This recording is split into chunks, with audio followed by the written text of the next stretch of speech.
as this existing system begins to collapse and crumble, are people going to clamor for just a slightly different system, the right system of checks and balances, or do you think, you know, they'll be ready to evolve into a voluntary society, and what's that going to take? Without having somebody that they can see or hear or know somehow in their lives, reaching out to them saying, you know, come with me if you want to live. They kind of bend the wheel, yeah. You know, then yeah, they're going to be stuck in their paradigm. That's the world they live in. That, oh, well, let's try the Republicans again. Maybe they'll get it right this time. And that's but they will do that without conviction. Right? True, I mean, to me, because they don't know what else to do. This is the great thing about Obama, and there's not many great things about Obama, but the great thing is that he is, you know, the most charismatic. You know, he's a great speaker. He's very charismatic. He's very certain. He seems very confident.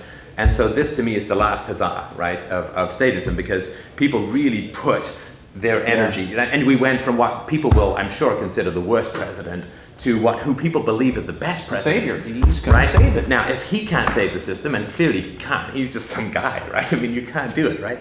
And so the system will go down.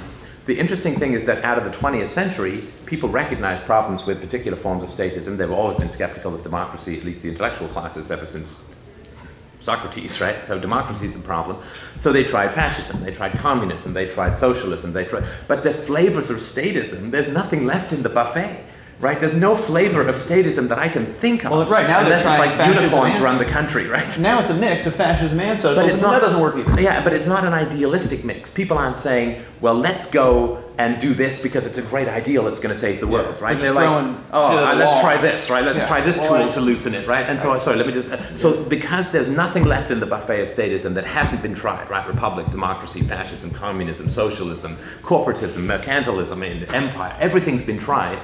So people looking at this empty buffet and say, man, I'm hungry. And I think it's up to us to say, you know, turn around, slowly, carefully, right? But there's a whole world where you can grow your own crops. You don't have to do this thing which you have to pick and choose from other people. And I think that huge, silent, amazing collapse of the dominant paradigm of social organization since the Egyptians, 5,000 years, people don't believe in it the way it is. And nobody's coming along and saying, I have a new flavor that people can believe in, because there is no new flavor, and I think that's an incredible opportunity combined with the internet. I think what the government is doing, though, to counter that is they're coming along saying, look, we'll give you the job, we'll give you the food, come join our... But that's bribery, that's not idealism. It is bribery, but what it does is it creates this huge army of people who become dependent on the state and just blindly reinforce those ideas. And you're absolutely right. And the purpose of the stimulus package also is to buy the intellectuals, to create the fawning classes and to create the dependent classes who are so invested in statism that they, in a sense, their intellectual activity is the scar tissue of their corruption, right? Mm-hmm. But still, it's not an idealistic crusade. You think of communism was an idealistic crusade. This is going to solve all the problems, and this is going to create a utopia. And democracy was that way, and even you could say these neoconservative small government republicanism was that way. This was going to solve all these problems. And now it's like, we don't have any more solutions. Can we bribe you? Right. Yeah. It's like a big rent-a-friend program. Yeah. They're renting all of their constituents, which is a huge benefit. And the money or the benefits or whatever, it's going to run out at some point, and then those guys are going to be left out in the cold. A huge benefit how? To the voluntary society? Yeah, because it means that, well, I mean, you know, when you're down to renting hookers, you're not a player anymore, right? So, you know, when you can't pick up a girl on your own and you got to like lavish cash, right? Or you're Hugh Hefner or something, right? You're just some decrepit old lizard player. But what it means is that, because people are, I believe hugely, people are incredibly hungry for idealistic purpose to their life. They're hungry for virtue, for ethics, for the shining city on the hill. They want to build that for themselves, for their children. They want to feel that they're part of society's progress and moving towards their purpose in life. Yeah, I mean, that's religion, that's statism to some degree in the past. I mean, that's what people do. That's nationalism and patriotism. And now there's this big rotting corpse where people's ideals used to be. Right? And yes, the corpse is oozing money, to mix my metaphor terribly, right? There's gold coming out of the, right? You can, right?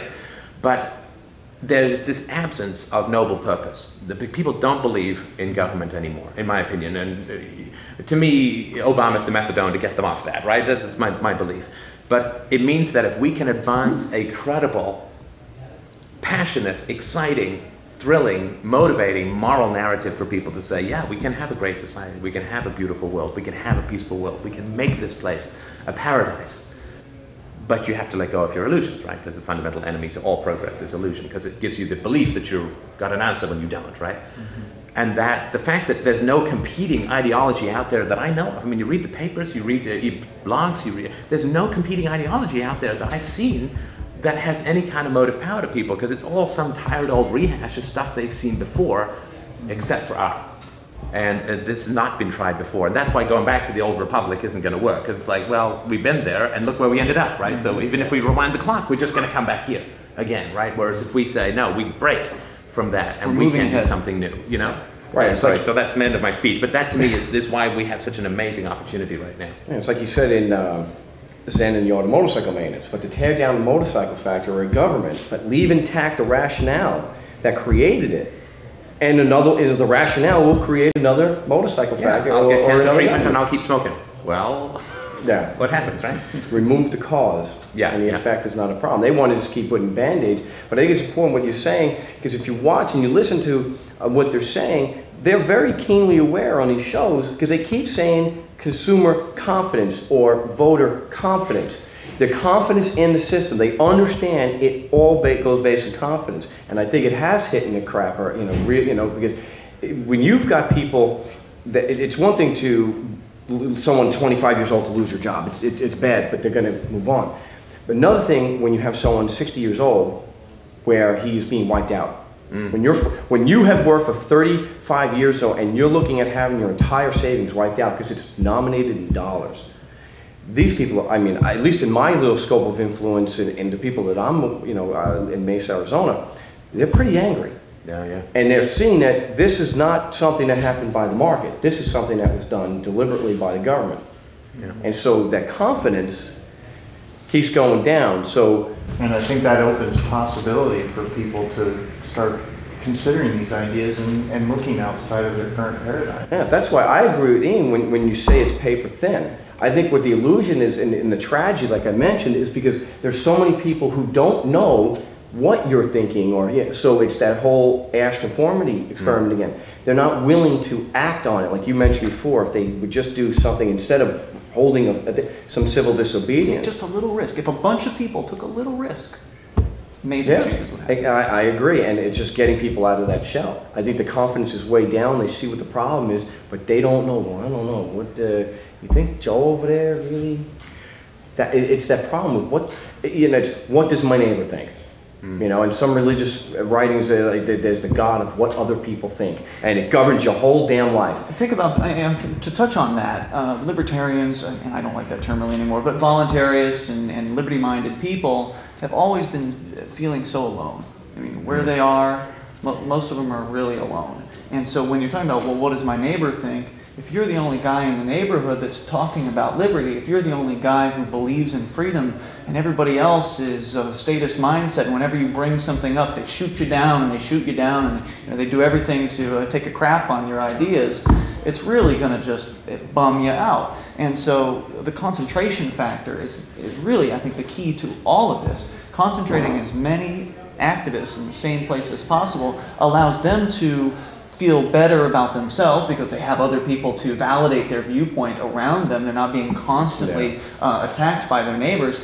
And from the neighbor's perspective, it changes the situation because, again, you're no longer the lonely nut down the street. You've got people that are your friends, and you've got this network. And we had 25 people show up at the court this week when Dave Ridley was arrested for recording in the courtroom lobby. There were 25 people there with 4 or 5 video cameras. Just for a pretrial hearing. Right. So, I mean, the people that are in the system looking out at this are seeing something they've never experienced before. It's not just the one guy anymore. It's become a group, a relatively small group, but a year from now, when we're here at the 2010 Liberty Forum, that group's going to be even larger, and then 2012, it's going to be mind-blowing what's going to happen. It's just like you say, we can't predict what the market is going to do, how it's going to solve all these problems.